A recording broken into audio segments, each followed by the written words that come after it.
Imagine a vibrant discussion between people that includes both openness and critical thought in the pursuit of truth. The Purchasing Truth podcast is an experience, a journey, an exploration of the impact that negative messages in politics and the media have on our families, community, society, and nation. Join your hosts, Bill Stierle and Tom Hazard, to discover new concepts and language strategies that will reveal effective ways of establishing truth.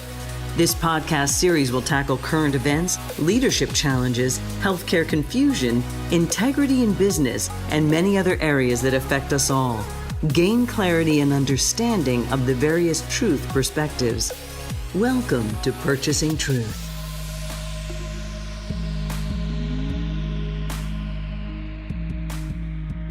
Welcome back to Purchasing Truth. I'm Tom Hazard, along with your host, Bill Stierle. Bill, we've got quite some interesting topic to discuss today that has all sorts of different perspectives that are going to be fun to talk about. And this is the departure point is the new book that Bob Woodward is a part of named Peril, and the revelations that came out of that with General Milley, being concerned after January 6th with, President Trump and the insurrection that was incited, to then be speaking directly with Chinese military leaders and also with Nancy Pelosi about what are we going to do if this guy all of a sudden tries to start a war in order to, like a classic wag the dog sort of thing. I'm going to start a war so that, to distract from this thing I'm trying to do insurrection wise, to make sure the vote is not certified or whatever. So it's very interesting to see that Milley, a general, would, put, I'm sure, what he thought was country over party, and concerned about international relations and how the Chinese might react. But it's interesting to think about how he did it, because we have the transcripts. We know what he said. And more importantly, Bill, from your perspective, what he didn't say that he could have said. But he didn't say what he could have said. Yeah. The big part of the Purchasing Truth podcast is, how do you communicate better, more effectively, have more impact? And when you're trying to give reassurance or comfort to somebody, and you also are trying to meet multiple objectives / multiple needs at the same time, how do you do loyalty or sit in the chain of command, and at the same time is doing protection and safety for the nation, for you as a person, for the nation, for your troops, for the folks, and not to put them in harm's way unless it's absolutely positively necessary. Now, people could say, well, Bill, it's not Milley's call to do that. The president is allowed to put people in harm's way anytime he wants them to. Now, that one's a little tough, because we're looking for a level of integrity and a level of protection, and also a level of really accountability and integrity with the role and the identity of the president and the role and the identity of, Milley. So it's really, really very difficult, because the chain of command in truth means that I'm trying to meet the need for safety for my troops by meeting the need for reassurance to the Chinese general, at the same time as following the chain of command and the integrity in the chain of command. How do I do all those at once? Now, the word lie tries to creep its way in here, but really what needs to be creeping in here is the word choice. How do you get choice to take place? Gosh, Tom, it always brings me back to the court scene in A Few Good Men, It's like, why was there 2 orders? Why was the order because he was not safe and I was transferring him off? Or why there's people follow orders? If you told him that, then this would have been true. And you told them that, then that would have been true. How come you had to give 2 orders? So the general in that case was caught between 2 positions and someone died over that. In this case, we have another general caught in 2 positions. And yeah, the order wasn't given, but the reassurance was given that if there was such an order, we would let you know so you can protect your people and we can protect our people, because the order that's being given is not from a safe person the way I think. That's the way I think. And now all of a sudden Millie's in trouble. How does he get to make the call? And that is where our government currently is. It's the need for integrity is not fully met. The need for protection is not fully met. And they're walking a gray line between loyalty to a person or loyalty to a nation or to America or to the oath that they took to follow the chain of command. And employees sign this away when they come in for their job interviews. They've got to sign a loyalty to not to sell company secrets, not to give away the company's database or steal the company's database because it's the company's. See, it doesn't matter. Well, they interesting. sign the paper. I actually think in corporate America, this kind of action where somebody who's not the CEO of the company makes a decision and withholds information from the CEO or does what they think is best, even, despite a leader. And, I think the type of thing happens probably a lot more. I've seen it happen in corporate America. But it's quite another thing when you're talking about the country and nuclear weapons and, international affairs. And I know that Milley did what he believed was the right thing to do. He was going to protect the country, the nation, the citizens, his own military, not putting them in harm's way necessarily. If an order came through from President Trump that was inconsistent with what he believed was the right thing to do, he talked about doing it. He didn't actually do it. Right. And there is a distinction there. I don't know if you can have treason for thoughts, or is it a treasonous act to actually talk to somebody about something you would do in a hypothetical situation? I don't know. Maybe it is. Well, just to give a little bit of, awareness to people about, Trump didn't put out the bribe to the Ukrainians, or did he? He just was talking about it generally. There's a favor I'd like for you to do for me. Now it's really hard because it depends on the perspective or the lens you're looking for here, is that it's what is 2 different human beings' version of the greater good. Well, there's some laws that are written about both people's actions.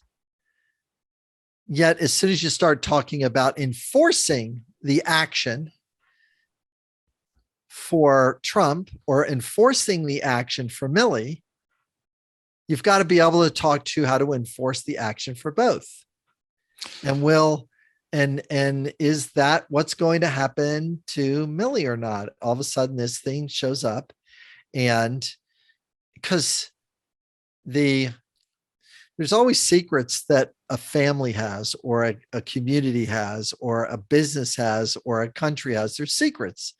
And this leans into the narrative of there's a dark government, a cabal of people that are making decisions that are outside the rule of law. And we don't expose the things that the NSA or the CIA or the FBI, all the things that they say or do in order to get the answers that they're looking for or the actions that they'd like to take place. We're not looking at that.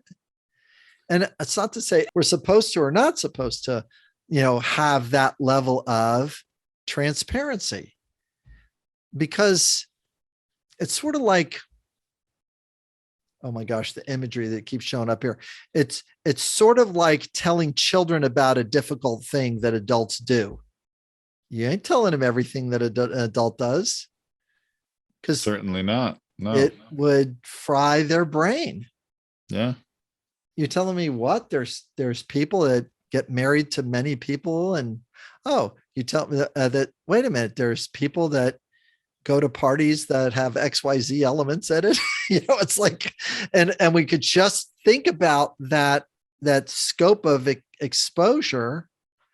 It destabilizes a government, it destabilizes a company, it destabilizes a family, it destabilizes a community, it destabilizes a religion, it destabilizes a practice. Well, and these things that have happened, I think decidedly we could say have contributed to destabilizing our government. It's very interesting. You brought up the Ukraine call with President Trump. Yes. And interestingly, it was Alexander Vindman who, I don't think he was the whistleblower, but once. He was the whistleblower or one of the whistleblowers. Anyway, he came out and said, hey, what the president did was wrong. And then Trump was impeached over it, acquitted eventually. And then Trump retaliated against Alexander Vindman and, fired him, forced him to, out of the military. Right. Here we have Milley, who has had, conversations with foreign leaders and even Nancy Pelosi about what if scenarios. And he probably had to know at the time what he was doing. He could be dismissed for, he could be fired.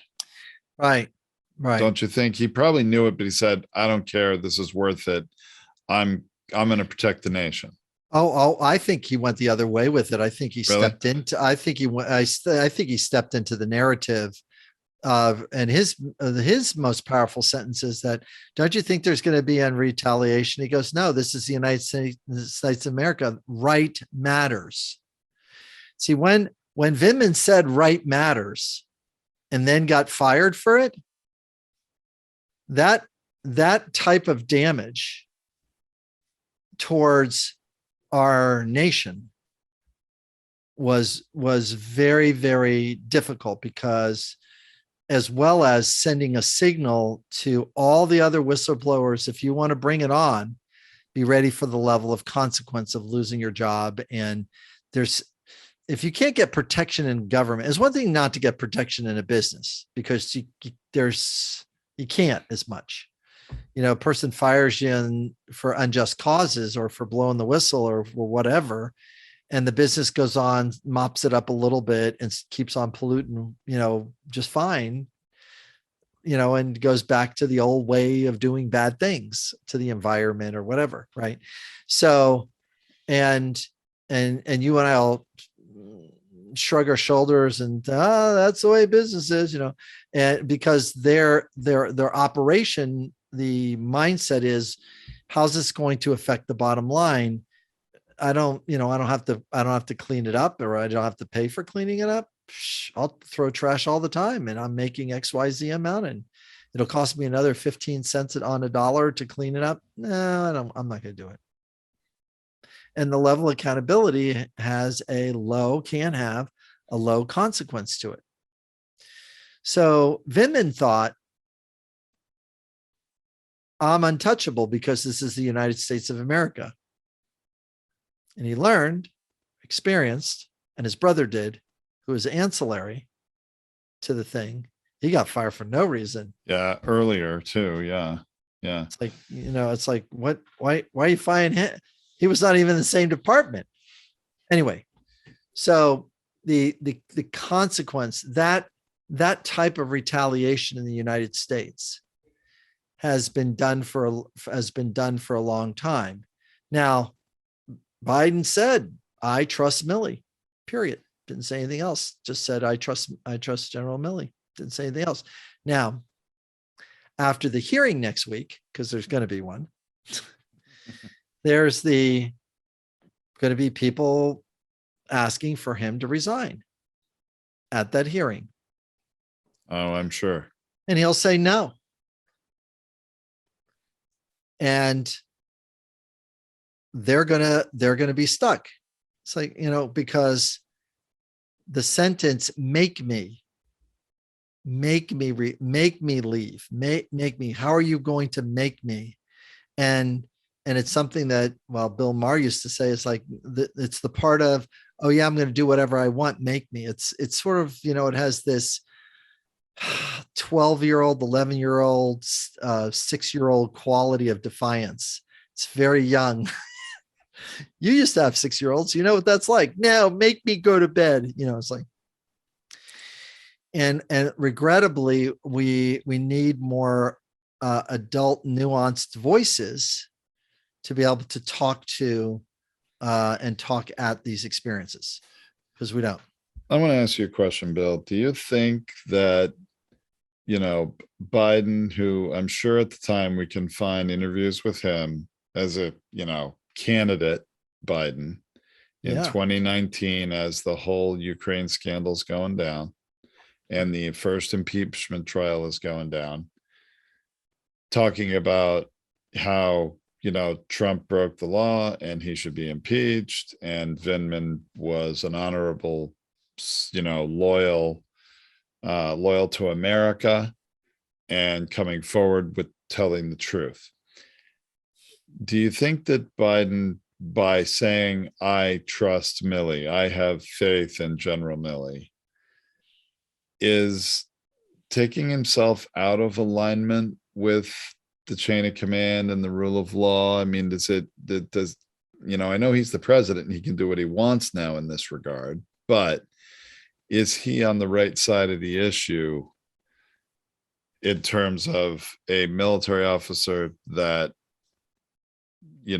goes around the chain of command, so to speak, or, And see, he didn't put any wiggliness in his words. So that might be, there's a consequence to that. Yeah. I trust General Milley means that Milley's on, it's, I have confidence in him and his ability as a general to, quote unquote, do the right thing. Now, wouldn't it have been interesting? I'm going to give Joe Biden a couple of sentences here. For him to have said, Joe Biden to have said, listen, during that time, our nation was in great peril. We have been split along issues for many times. And anytime the military stands up for protection, safety for our troops, I'm going to trust that person. Now, he didn't say, I trust Milley. He's implied he's on my side. It's like any person that is observing the level of conflict that was taking it at that time. I'm going to pick the person and trust the person who's going to bring a nation to peace and stability ahead of somebody that is going to bring the nation into conflict. I'm picking that person. So I trust Milley. Now notice how I just cut off the edge of it, because I'm empathizing with the decision maker in the moment. The decision maker is experiencing instability, not safety, not confidence and trust and leadership. And he's picking safety and protection for others ahead of the chain of command. We don't want the person to do that all the time. But in this kind of time, he, as an adult, I mean, he actually could have put shade on the president if he wanted to. As an adult, these decisions are very hard. Rutro, I think I just called somebody a non-adult, right? But it's dealing with the decision making and the mindset of different people as they pursue different needs, Tom, that makes the biggest difference. I just did a session with an executive the other day where this executive is learning how to communicate so they can become a better leader. And they were given a message from their leadership that wasn't going to make them any money. It was just to appease somebody else, and it was going to cost the company a lot of money. And the guy was going like, why am I doing this thing? It's just not valuable. And then empathy and compassion says, here's the good reason why that person's making that junky choice. Oh, well, now that's very interesting. And I think if there were more empathy and compassion, perhaps in some of these calls, which, by the way, the calls between Milley and the Chinese general were recorded and transcribed, or his conversation with Pelosi, if empathy and compassion were used, that actually could have preemptively lowered the temperature on this whole issue once it came out. Oh, absolutely. That's something, unfortunately, that I think a lot of military leaders whose needs are more about loyalty and, some of these other things, they're not very empathetic. That's the whole thing, is sometimes that proactive, they're more sympathetic than they are empathetic. That's for sure. So the empathetic sentence would be like this: Madam Speaker, I hear that you're saying that he's crazy. Now, if he would have said that after the first time she said it, she would not have said it again. And she wouldn't have said, he's crazy, right? She literally said the sentence crazy 4 or 5 times or 3 or 4 times in the transcript. Milley could have cut her off from that by saying, Madam President, Madam Speaker, you'd really like me to hear that he's crazy. And you really now watch, I'm going to turn this into an empathy sentence. So you're feeling worried and scared, and you want to make sure that our troops and our people are protected. Is that correct? She would have then said yes and not have said the next 3 lines about crazy. She wouldn't have, because he heard her and he empathized with her feeling scared about stability and protection for people. Now, all of a sudden, you see that on the transcript. You're looking at Milley not as somebody that's agreeing with Pelosi, but actually empathizing with Pelosi. His internal world might be, yeah, you're right. I've watched him. He said way too many crazy things. I'm not interested in let this guy in. He might have that chatter in his mind, but on paper, you're not seeing that. When on paper, you're saying, I am committed to the safety and protection for our troops. I am interested in making sure that there is actions only taken that are only to be taken in alignment with the legal things. And he could have went right down the path of empathy, going like, yeah, I feel concerned about the need for integrity and making sure that safety is taking place. No, so I'm slipping in the primary need of integrity. I want to make sure that there's loyalty to the troops and loyalty to our nation and for the values that we stand for. Another line of empathy that looks great on paper. Now, all of a sudden, it's a weird thing to say, but that transcript comes up. People turn right and goes like, how about Milley for president? He's a heck of a leader, because look at how grounded he is in the face of conflict, in the face of this, this situation, this circumstance, right? So, it is. Well, what do you think that Milley might have said to Chinese General Lee? Because he, it's very interesting when they're talking. He says, the Chinese leadership was stunned and disoriented by the televised images of the attack on the American legislature, is the quote. And Miley says, in quotes, things may look unsteady, but that's the nature of democracy generally. We are 100% steady. Everything is fine, but democracy can be sloppy sometimes. Interesting. Yes, it's an interesting explanation, sympathy, and metaphor for that experience.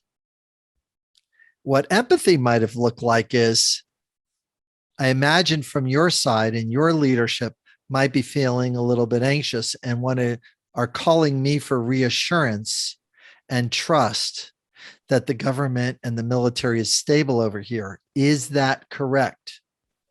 And then the Chinese general would have said, yes.